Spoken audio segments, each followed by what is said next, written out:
ಹೀಗೆ ಒಂದು ಕಡೆ ಕಾಂಗ್ರೆಸ್ನ ಒಳಗೆ ಕುರ್ಚಿ ಕದರ ನಡೀತಾ ಇದೆ. ಇತ್ತ ಡಿ.ಕೆ. ಶಿವಕುಮಾರ್ ಮುಖ್ಯಮಂತ್ರಿ ಆಗಬೇಕು ಅನ್ನೋ ಕೂಗು ಕೂಡ ಬಹಳ ಜೋರಾಗಿ ಕೇಳಿ ಬರ್ತಾ ಇದೆ. ಹಾಗೆಯೇ ಸಿದ್ದರಾಮಯ್ಯನವರ ಬಣ ಈ ಮಾತನ್ನು ಒಪ್ಕೊಳ್ತಾ ಇಲ್ಲ. ಇದರ ಮಧ್ಯೆನೇ ಬಿಜೆಪಿ ಉಚ್ಚಾಟಿತ ಶಾಸಕ ಬಸನಗೌಡ ಪಾಟೀಲ್ ಯತ್ನಾಳರು ಶಿವಕುಮಾರ್ ಬಿಜೆಪಿಗೆ ಬಂದಿದ್ರೆ CM ಆಗ್ತಾ ಇದ್ರು, ವಿಜೇಂದ್ರ DCM ಆಗಬೇಕು ಅಂತೆಲ್ಲ ಅಂದ್ಕೊಂಡಿದ್ರು, ಅದಕ್ಕೆ ಬೇಕಾದ ಪ್ಲಾನ್ನೆಲ್ಲ ಮಾಡ್ಕೊಂಡಿದ್ರು, ಆದರೆ ಬಿಜೆಪಿ ಹೈಕಮಾಂಡ್ ಇದಕ್ಕೆ ಒಪ್ಕೊಂಡಿರಲಿಲ್ಲ ಅನ್ನುವಂಥ ಮಾತುಗಳನ್ನು ಹೇಳಿದ್ದಾರೆ. ಇದರ ಜೊತೆಗೇ ಈಗಾಗಲೇ ಬಿಜೆಪಿಯಿಂದ ತನ್ನ ಮಾತಿನ ಕಾರಣಕ್ಕಾಗಿಯೇ ಉಚ್ಚಾಟನೆಗೊಳಗಾಗಿರ್ತಕ್ಕಂತಹ ಯತ್ನಾಳರು ಬಿಜೆಪಿಗೆ ವಾಪಸ್ ಆಗೋದಕ್ಕೆ ರೆಡಿ ಇದ್ದೀನಿ, ಆದರೆ ದೊಡ್ಡ ಸ್ಥಾನ ಕೊಟ್ಟರೆ ಮಾತ್ರ ಅನ್ನುವ ಷರತ್ತುಗಳನ್ನು ಹಾಕ್ತಾ ಇದ್ದಾರೆ.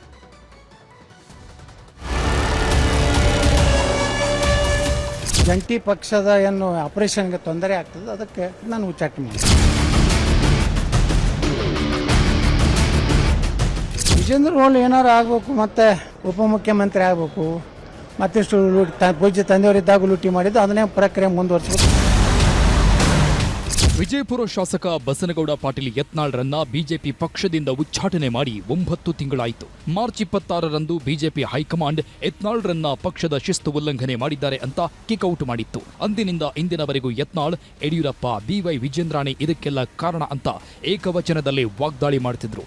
ಈಗಲೂ ಮಾಡ್ತಿದ್ದಾರೆ. ಆದ್ರೆ ಇವತ್ತು ಯತ್ನಾಳ್ ಇನ್ನೊಂದು ಟ್ವಿಸ್ಟ್ ಕೊಟ್ಟಿದ್ದಾರೆ.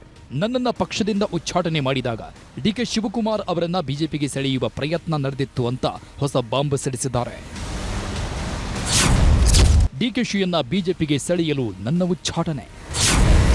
ಡಿಕೆಶಿ ಬಿಜೆಪಿಗೆ ಬಂದಿದ್ರೆ CM, ವಿಜೇಂದ್ರಾನೇ DCM. ಇವತ್ತು ಮಾಧ್ಯಮಗಳ ಮುಂದೆ ಯತ್ನಾಳ್ ಕೊಟ್ಟ ಹೇಳಿಕೆ ಇದು. ನನ್ನನ್ನ ಬಿಜೆಪಿಯಿಂದ ಉಚ್ಚಾಟನೆ ಮಾಡಿದ್ಮೇಲೆ ಡಿ.ಕೆ. ಶಿವಕುಮಾರ್ ಅವರನ್ನ ಬಿಜೆಪಿಗೆ ಸೆಳೆಯುವ ಪ್ರಯತ್ನ ಆಗಿತ್ತು. ಡಿ.ಕೆ. ಶಿವಕುಮಾರ್ ಒಂದು ವೇಳೆ ಬಿಜೆಪಿಗೆ ಬಂದಿದ್ರೆ ಅವರೇ ಮುಖ್ಯಮಂತ್ರಿ, ವಿಜೇಂದ್ರ ಉಪಮುಖ್ಯಮಂತ್ರಿ ಆಗಬೇಕು ಅನ್ನೋದಾಗಿತ್ತು ಅಂತ ಯತ್ನಾಳ್ ಬಾಂಬ್ ಹಾಕಿದ್ರು. ಏನು ಮಾಡ್ಯಾರೋ ಗೊತ್ತಿಲ್ಲ, ಬಟ್ ದಿಲ್ಲಿಯಲ್ಲಿ ಈಗ ಇದು ನಡೆದಿದ್ದು, ಇದು ಘಟನೆ ನಡೆದಿದ್ದು ಸತ್ಯ. ಅದು ಅವಾಗ ನಾನು ಉಚ್ಚಾಟನೆ ಮಾಡಿದ ದಿವಸಗಳಲ್ಲಿ ಅವಾಗ ಒಬ್ಬರು ರಾಷ್ಟ್ರೀಯ ನಾಯಕ ನನಗೆ ಹೇಳಿದ, ನಾನು ಉಚ್ಚಾಟನೆ ಮಾಡಿತ್ತು, ಅನಿವಾರ್ಯತೆಯಿಂದ ಪಕ್ಷ ಮಾಡಬೇಕಾಯ್ತು, ಯಾಕಂದ್ರೆ ಪ್ರೆಷರ್ ಇತ್ತು ನಮ್ಮ ಮೇಲೆ. ಯತ್ನಾಳ್ ಬಿಜೆಪಿಗಿದ್ರೆ ಈ ಒಂದು ಜಂಟಿ ಪಕ್ಷದ ಏನು ಆಪರೇಷನ್ಗೆ ತೊಂದರೆ ಆಗ್ತದೆ, ಅದಕ್ಕೆ ಆ ಮನುಷ್ಯನ ಹೊರಗಿಟ್ಟರೆ ನಾವು ಒಳ್ಳೇದಾಗ್ತದೆ ಅಂದ್ರೆ ಮ್ಯಾಗಿನವ್ರ ಪಾಪ ಏನೋ ಒಂದು ಆ್ಯಕ್ಷನ್ ಮಾಡ್ಬೇಕಂತ ನಾನು ಉಚ್ಚಾಟನೆ ಮಾಡಿದೆ. ವಿಜೇಂದ್ರ ರೋಲ್ ಏನಾರು ಆಗಬೇಕು, ಮತ್ತು ಉಪಮುಖ್ಯಮಂತ್ರಿ ಆಗಬೇಕು, ಮತ್ತಿಷ್ಟು ಪೂಜ್ಯ ತಂದೆಯವರಿದ್ದಾಗ ಲೂಟಿ ಮಾಡಿದ್ದು ಅದನ್ನೇ ಪ್ರಕ್ರಿಯೆ ಮುಂದುವರಿಸ್ಬೇಕಂತ ಬಿಟ್ಟು ಪಾಪ ಏನು ಹಣ ದುಡ್ಡು ಹೊಡೆದು ಬಿಟ್ಟರೆ ಅವ್ರಿಗೇನು ಎಲ್ಲ ಸುಳ್ಳು, ರೈತ ನಾಯಕನೂ ಅಲ್ಲ, ಯಾವ ಸುಡಗಾಟ ನಾಯಕನೂ ಅಲ್ಲ. ಅವರು ಎಲ್ಲ ಬೆಟ್ಟಾಗಿರುತ್ತೆ. ನಮಗೂ ಅಲ್ಲಿ ನೋಡ್ರಿ ಬಿಜೆಪಿ ಬಲ್ಲ ಮೂಲಗಳೇ ಹೇಳವ್, ನನಗೆ ಹೇಳದ ಮ್ಯಾಗನೇ ನಾವು ಮಾತಾಡ್ತಾ ಇದ್ದೀವಿ. ಯತ್ನಾಳ್ ಅವರು ಈ ಹೇಳಿಕೆ ಕೊಡ್ತಿರೋದು ಇವತ್ತೇ ಮೊದಲಲ್ಲ, ಸಾಕಷ್ಟು ಸಲ ಇದೇ ಮಾತನ್ನ ಹೇಳಿದ್ರು. ಡಿ.ಕೆ. ಶಿವಕುಮಾರ್ ಅವರನ್ನ ಬಿಜೆಪಿ ಪಕ್ಷಕ್ಕೆ ಸೆಳೆಯಲು ಪ್ರಯತ್ನ ನಡೆಸಿದ್ದು ನಿಜ ಅಂತ ಹೇಳಿದ್ರು. ಹೌದು, ಅದಕ್ಕೆ ನನ್ನ ಮೇಲೆ IT, ED ದಾಳಿ ಮಾಡಿಸಿದ್ರು. ಆದರೆ ನಾನು ಬಿಜೆಪಿಗೆ ಹೋಗೋದಿಲ್ಲ ಅಂತ ಡಿ.ಕೆ. ಶಿವಕುಮಾರ್ ಕೂಡ ಸಾಕಷ್ಟು ಸಲ ಹೇಳಿದ್ರು. ನನ್ನ ಪಕ್ಷ ಕಾಂಗ್ರೆಸ್, ನಾನು ಹುಟ್ಟಿದ್ದು ಬೆಳೆದಿದ್ದು ಸಾಯೋದು ಕಾಂಗ್ರೆಸ್ನಲ್ಲೇ ಅಂತ ಡಿ.ಕೆ. ಶಿವಕುಮಾರ್ ಕೂಡ ಸ್ಪಷ್ಟ ಸಂದೇಶವನ್ನು ರವಾನಿಸಿದ್ರು. ಇಷ್ಟಾದ್ರೂ ಯತ್ನಾಳ್ ಈಗ ಯಾಕೆ ಡಿ.ಕೆ. ಶಿವಕುಮಾರ್ ಅವರ ಹೆಸರು ಹೇಳಿದ್ರೋ ಗೊತ್ತಿಲ್ಲ. ಆದರೆ ಯತ್ನಾಳ್ ಅವರನ್ನ ವಾಪಸ್ ಬಿಜೆಪಿಗೆ ಕರೆತರೋ ಕೆಲಸಗಳು ಮತ್ತೆ ಶುರುವಾಗಿದೆ. ನಿನ್ನೆಯಷ್ಟೇ ಅಶೋಕ್ ನನ್ನ ಜೊತೆ ಮಾತುಕತೆ ನಡೆಸಿದ್ರು ಅಂತಾನೂ ಯತ್ನಾಳ್ ಹೇಳಿಕೆ ಕೊಟ್ರು. ಆದರೆ ಬಿಜೆಪಿಗೆ ನಾನು ಹೋದ್ರೆ ರಾಜ್ಯಾಧ್ಯಕ್ಷನಾಗಿ ಹೋಗ್ತೀನಿ, ಇಲ್ಲ ಅಂದ್ರೆ ಪ್ರತಿಪಕ್ಷ ನಾಯಕನ ಸ್ಥಾನವಾದ್ರೂ ಕೊಡಬೇಕಂತ ಬೇಡಿಕೆ ಇಟ್ಟಿದ್ದೀನಿ ಅಂದ್ರು. ನನಗೆ 50 ಜನ ಇಲ್ಲ, ಮಿನಿಮಮ್ 5 ರಿಂದ 10 ಸಾವಿರ ಜನ ಸೇರ್ತಾರೆ. ಅದಕ್ಕೆ ನಿಮ್ಮದು ಜನಪ್ರಿಯತೆ, ನಿಮ್ಮ ವಿಶ್ವಾಸಾರ್ಹತೆ ಹೆಚ್ಚಾಗಿದೆ ರಾಜ್ಯದಲ್ಲಿ, ನೀವು ಬಿಜೆಪಿ ಜೊತೆಗೆ ಬರಬೇಕಂತ ಹೇಳಿ ಅವರು ಹೇಳಿದ್ರು.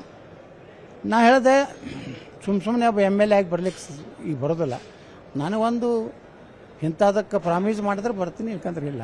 CM ಈಗ ಅಧ್ಯಕ್ಷ ಅಥವಾ ವಿರೋಧ ಪಕ್ಷ ನಾಯಕ, ಮುಂದೆ CM ಇಲ್ಲ. ಸುಮ್ಮನೆ ಅಲ್ಲಿ ಹೋಗಿ ಏನು ಕೆಲಸ ಇಲ್ಲ, ಬಗ್ಗಿಸಿಲ್ಲ, ಸುಮ್ಮನೆ ಮತ್ತೆ ಹಿಂದಿನ ಸೀಟ್ನಾಗ ಕುಂಡ್ರೋದಾಗೇನು ಕೂತ್ರು ಮುಂದೆ ಕುಂಡ್ರೋದು, ಇಲ್ಲಕಂದ್ರೆ ಹಿಂಗೆ ಹೋಗಿ JCB ಪಾರ್ಟಿ ಮಾಡ್ತಾರೆ.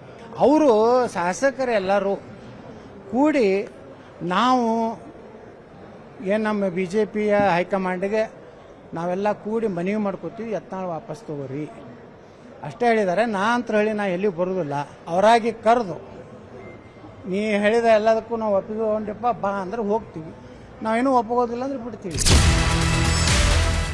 ಯತ್ನಾಳ್ರನ್ನ 6 ವರ್ಷಗಳ ಕಾಲ ಬಿಜೆಪಿ ಉಚ್ಚಾಟಿಸಿದೆ. ಹೀಗಿದ್ರೂ ನನ್ನನ್ನ ಬಿಜೆಪಿಯವರೇ ಕರೆಯಬೇಕು, ದೊಡ್ಡ ಸ್ಥಾನ ಕೊಡಬೇಕು ಅಂತ ಬೇಡಿಕೆ ಬೇರೆ ಇಟ್ಟಿದ್ದಾರೆ. ಆದರೆ ಯತ್ನಾಳರ ಈ ಮಾತುಗಳಿಗೆ ವಿಜಯೇಂದ್ರ, ಆರ್ ಅಶೋಕ್ ಸೇರಿದಂತೆ ಯಾವ ಬಿಜೆಪಿ ನಾಯಕರ ಬಳಿಯೂ ಉತ್ತರ ಸಿಗಲಿಲ್ಲ. Political bureau, news 18.